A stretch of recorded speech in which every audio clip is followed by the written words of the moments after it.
Opinion Kamal Haasans' war on Sanatan Dharma exposes deep-rooted Hinduphobia. On August 3, 2025, Tamil actor and politician Kamal Haasan, speaking at an event organized by the Agrum Foundation, declared that education is the only weapon that can break the chains of dictatorship and Sanatan. He urged students to fight majority fools using knowledge and education, an unsubtle attack on what he described as Sanatan Dharma, equating it to tyranny and oppression. This was not an offhand remark.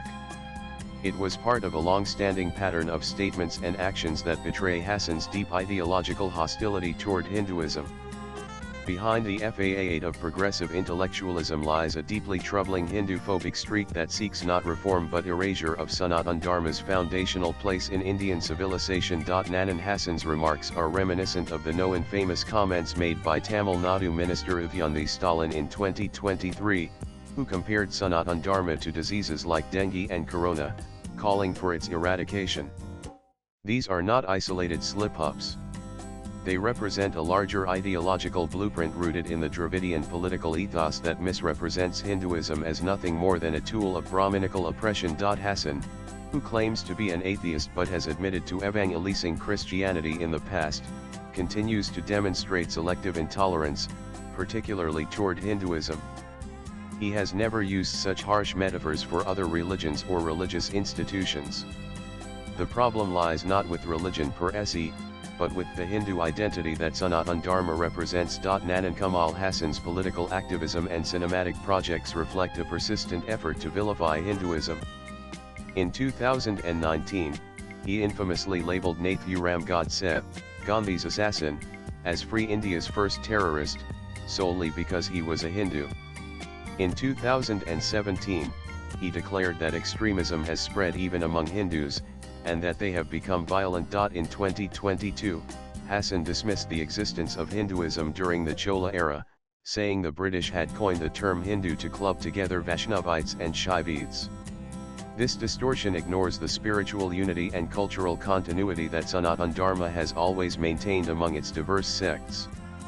Vaishnavism and Shaivism are not disconnected tribal cults, they are deeply embedded traditions within Hinduism. His views on films like The Kerala Story, which was inspired by real accounts of Hindu girls being radicalized and trafficked into terrorist networks, are equally revealing. While he dismissed it as propaganda, he has never acknowledged the overtly anti-Hindu content of his movies, many of which routinely mock deities and Hindu practices. From trivializing Lord Murugan in Kayadhala 1998 to turning Lord Shiva into a bubblegum-chewing caricature in Pamal K. Sumbundum 2002, his filmography reveals a consistent undertone of mockery and ridicule directed at Hindu beliefs. Nanan Hasan's statements fit neatly into the broader Dravidianist strategy of painting Sanatan Dharma as synonymous with Brahminism and therefore oppressive. This reductionist equation fails to understand or willfully ignores that Sanatan Dharma is not limited to any caste or community. It encompasses a vast spiritual, philosophical, and cultural spectrum from tribal traditions to temple rituals, from Advaita Vedanta to Bhakti poetry. Pariyarism, the ideological fountainhead of the DMK and its offshoot, has always used anti-Brahmanism as a convenient disguise for anti-Hinduism. Hasan, although technically an outsider to the DMK, finds his relevance today in echoing these divisive themes. His open support for Udayanthi Stalin's call to eradicate Sanatan Dharma, masked as a reformist concern for social justice, is an ideological fraud. Reform is not the goal, cultural and religious obliteration is. Nanan The irony of Kamal Hasan invoking education as a tool to break Sanatan Dharma cannot be overstated.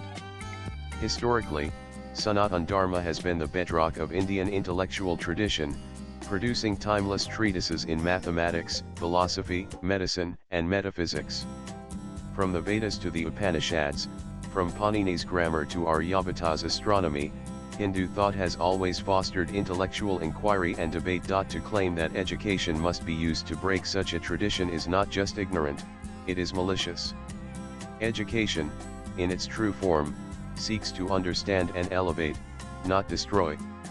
What Hasan seems to advocate is indoctrination masquerading as enlightenment. Nanan let us not pretend this is about ideology alone.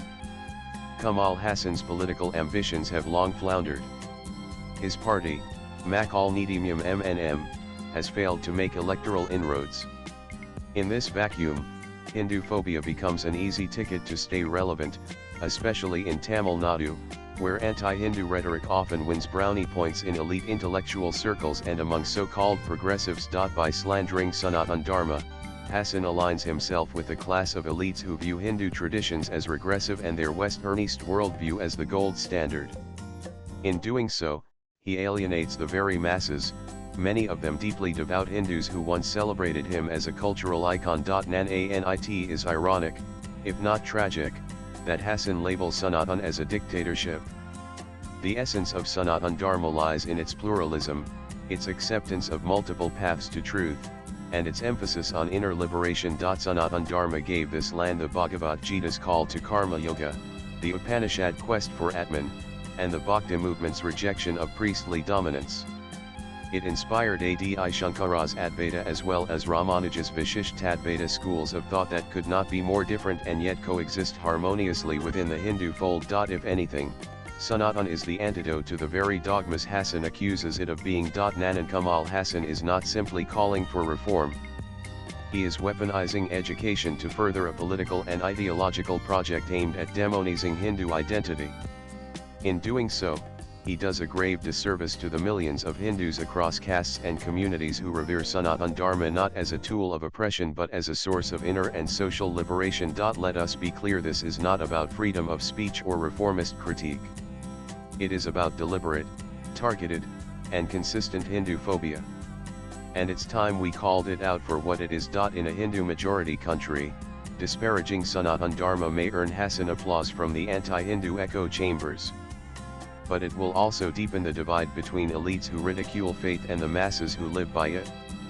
Kamal Hasan may believe he is breaking chains, but in truth, he is forging new ones of resentment, division, and cultural alienation. Swipe left for next video. Sanatan Dharma doesn't need to be broken. It needs to be understood. And perhaps, that is what Kamal Hasan fears the most. Nan the writer is a technocrat, political analyst, and author.